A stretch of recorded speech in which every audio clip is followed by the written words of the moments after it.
In this section, we're going to be dealing with functions, and in this particular video, we're going to be defining what it is to define your own user functions.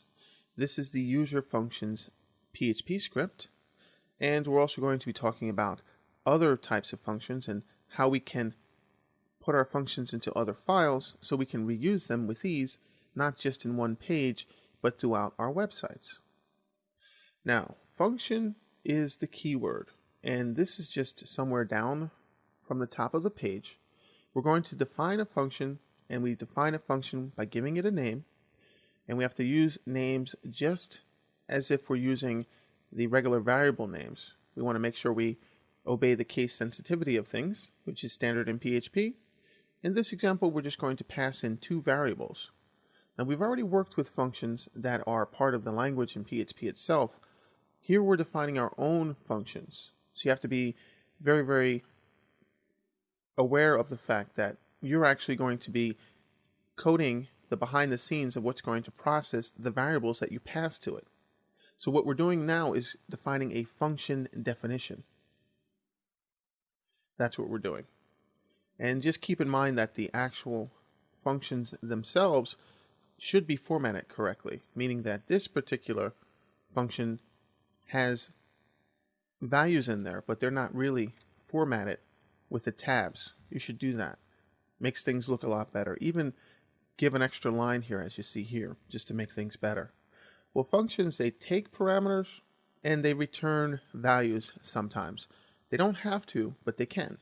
And we've seen the built-in functions for PHP that actually return true or false, or they return an array, for example, and we're going to be doing similar things. The first thing, we're just going to add two numbers, as you can see. So two parameters are passed in. These are the names, and this is the function definition, so we're defining it. And then we just return $1 plus $2, semicolon. This is going to return the value there. It's going to do the math and return something.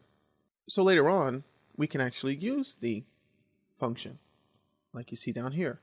So also note that the curly braces are going to define this block of code, and the variables themselves, for the most part, are going to be local there within that function. We'll talk about variable scope as well.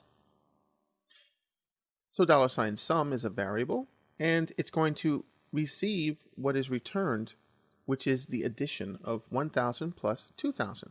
And that's just passed into that variable. You want to make sure that you have a variable return type when you're working with your functions, as we'll talk about. The second function here, add again, this is doing it a different way. Here we're going to process that variable on a separate line. We're not going to do it on a return statement. We're just going to do it separately. This is the optimized way of doing it. Very easy. But you can break it out to as many lines as you want to. And you can see $sum is equal to $number plus number 2, number 1 and number 2, and then just returning the sum. Same thing. Two parameters are passed. No big deal. If you just want to list out the parameters, you can do that. You can just echo it. That's what we do here. Also notice that we don't return anything. So that's not a big deal.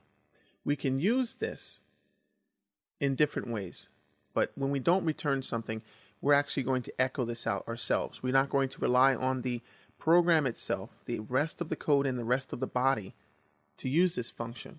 We're not going to rely on that. We're going to echo in the function, and you can do either or, return or echo here, echo out the information, or you can do both. It really is up to you what you need the function to do. Functions can be written for just about everything. Notice how we use these functions down here. You can pass them like you would any variable onto the echo. Use them in strings, what have you. Notice we have different values that are going to come out. This is going to return something. So when it returns something, then you can put that to be combined with output because it has a value. Without returning anything, you won't be returning a value. So it's not going to be used in this way. That's not something you would do. But you can see that the list parameters down here, this is going to list the parameters that you have there, and it's going to echo this, but it's also going to echo out whatever those parameters are. And we'll take a peek at the output for that. And there you see them. They're echoed, and it doesn't really matter. There's no error there, but it's not really the standard way to do that because it's going to echo basically nothing, the empty string, but the list parameters function is going to also echo something, so it's going to be echoed right together. So it's not actually returning it. Just keep that in mind. I wouldn't necessarily do things this way, but you can. Also note that you can pass variables in that have different names than what the function is waiting for.